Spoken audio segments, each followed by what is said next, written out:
Hey everyone, and welcome back. We're diving into some pretty intense global politics today with these U.S. Russia talks happening in Saudi Arabia.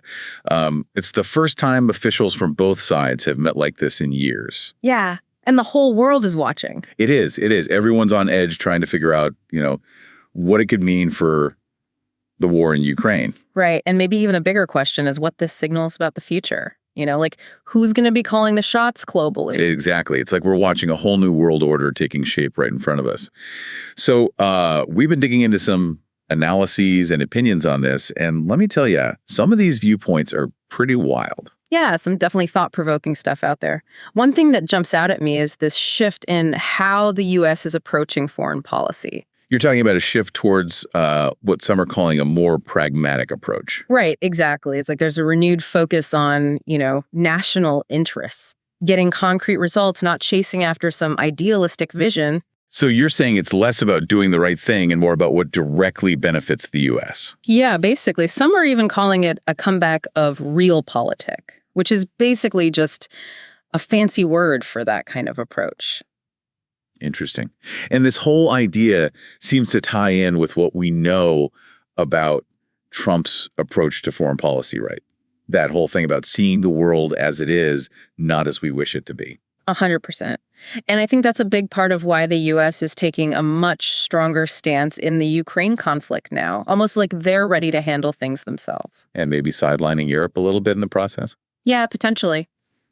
You know those Minsk agreements from back in 2015? The ones brokered by France and Germany? Those are the ones. Well, they didn't exactly work out in the long run, did they? Not really. Yeah. No lasting peace came out of those. And I think that's a big reason why there's this feeling in the U.S. that maybe Europe isn't equipped to deal with this crisis effectively. So the U.S. is kind of taking on the we'll handle this attitude. Pretty much. But that's causing some serious friction with European leaders. I mean, a lot of them are straight up shocked and feeling betrayed. I can imagine. They've been putting so much effort into supporting Ukraine and trying to keep Russia in check. Exactly. And then Trump goes and meets with Putin directly. It makes them feel like their efforts are being undermined. Right, like the U.S. is going rogue and doing its own thing. Yeah. It's a big departure from that collaborative approach a lot of European countries have been pushing for. Makes sense. And you know what this whole situation also brings up?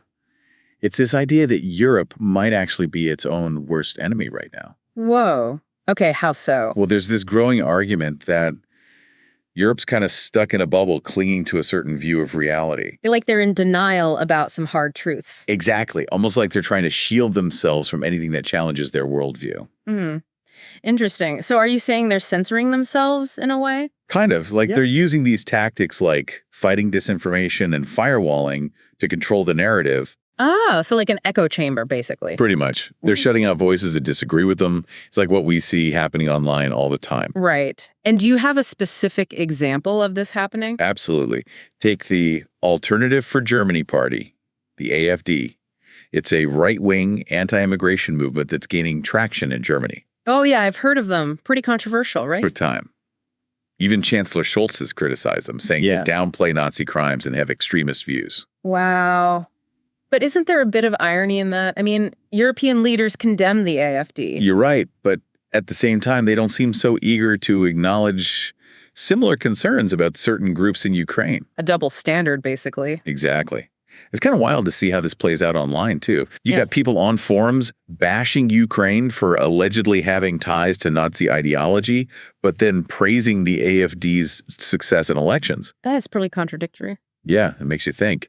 But this whole thing circles back to the U.S. and how assertive they're becoming on the world stage. So you're saying America's stepping up to be the sheriff, stepping in where they think Europe is failing. It's a good analogy. There's a definite sense that the U.S. sees Europe as unreliable and just not prepared to deal with the realities of things. And that frustration is pushing them to act more on their own, maybe even getting a little heavy-handed? Yeah, potentially. And in all of this, Ukraine is caught right in the middle of this power struggle. So what does peace even look like in this incredibly messy situation? That's the million-dollar question. But there's this growing idea that the best way to achieve peace is through Ukrainian neutrality. Okay, so Ukraine basically agrees to not take sides in exchange for getting back the territory Russia's taken from them. That's the gist of it. But wouldn't that leave Ukraine super vulnerable to another attack in the future? That's a valid concern. And to address that, there's been a proposal for a peace agreement that comes with some serious security guarantees from the West. Like if Russia violates Ukrainian territory again, there would be swift and harsh consequences. It's almost like a tripwire. Exactly. So it's not just neutrality, it's neutrality with teeth. Interesting. And, all of this actually raises a pretty wild question. Could Trump, of all people, end up being the one to broker peace here? Right. It's not something many would have predicted, but if we look at it from Russia's perspective, a deal like this has some major perks. Like what? Well, sanctions would be lifted, they'd get back into the global economy, they'd get international recognition. I mean, that's pretty attractive for a country that's become increasingly isolated on the world stage. Makes sense. So basically, a sweet deal for Russia in exchange for backing off. Exactly. And wouldn't you think a peace framework like this would get a lot of support internationally? Yeah, I'd imagine so. Mm-hmm. Especially from major players like China and India who are part of that global South bloc. Yeah, they'd probably see this as a practical solution that works for everyone, and their support could put a ton of pressure on Russia to agree. Right, like they wouldn't want to be the odd one out. Exactly. So maybe what we're seeing here is the birth of a whole new world order. With some unexpected players stepping into the spotlight. 100%. It's a fascinating time to be watching all of this unfold. It really makes you think about how all this is reshaping global alliances and power dynamics. Like we're moving away from the old ways of doing things, and nobody's quite sure what's going to replace them.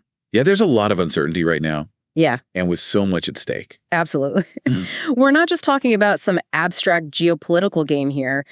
This is about real people's lives. Like the fate of entire nations hangs in the balance. And it's so easy to get caught up in the big picture stuff that we forget about the human cost of this whole conflict. Yeah. I mean, the people of Ukraine are going through something unimaginable right now. It's true. Their resilience is incredible. And it really underscores this point. Peace isn't just about stopping the fighting. Right. It's about so much more than that. It's about creating a world where people can actually live with dignity, where they feel safe and secure. Exactly. And that's where things get even trickier. Let's say a peace agreement does happen. Even then, the road to recovery for Ukraine is going to be long and tough. Oh, for sure. Rebuilding infrastructure, healing those deep societal divisions, dealing with the trauma of war.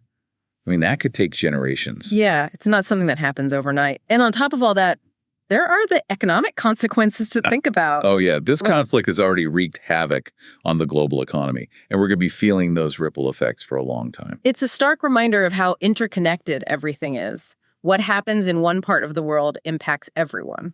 100%. And that brings us to another important aspect of all this. How are other major players on the world stage dealing with this situation? Like, what about China and India? Yeah, those are key players for sure. China's in a really interesting position right now. They've got to balance their own economic interests with their geopolitical ambitions. It's a tightrope walk. Right, because they rely on those trade relationships. Yeah, exactly. So they've been really cautious, not openly supporting Russia, but not condemning the invasion either. Playing it safe, basically. Pretty much. And then you've got India with their own complicated history with both Russia and the West. They're facing some tough choices too. And the decisions they make will have a huge impact on how this whole global order reshapes itself. Oh, absolutely. It's like we're watching a high-stakes chess match play out on a global scale. Every move has the potential to change the whole game. It's true. And it's not just governments and world leaders shaping the narrative anymore either. You've got social media, independent journalism, citizen activists. They're all influencing how this conflict is perceived and understood. Right. It's like the battle for hearts and minds is being fought online as much as it is on the actual battlefield. Yeah. It really shows the power of information in this digital age. But that also comes with its own set of problems. We got to be careful about things like disinformation and propaganda, not to mention the whole echo chamber effect. It can be really hard to filter through all the noise and figure out what's actually true. Exactly. Which is why critical thinking skills are more crucial now than ever. We can't just blindly accept everything we see and hear. Nope. We've got to be able to evaluate information from different sources, question assumptions, draw our own conclusions. It's about being informed and engaged citizens, not just passively consuming whatever's thrown at us. Well said. And ultimately, that's how we can actually make a difference, whether it's through voting activism or even just the conversations we have with friends and family. It all adds up. We can all contribute to building a more peaceful and just world. It might be a long game, but it's a game worth playing. History's being made right now, and we all have a front row seat. It's an incredible time to be alive, even with all the craziness. For sure. And it's not just about watching it happen, it's about understanding those forces at play, the different perspectives, the potential outcomes. Because this isn't just about Russia and Ukraine or even the U.S. and Europe. This is about the future of the entire global order. This is about the kind of world we want to live in. And that's a conversation we need to be having, wouldn't you say? Absolutely. We need to be talking about this stuff, debating different viewpoints, questioning our own assumptions.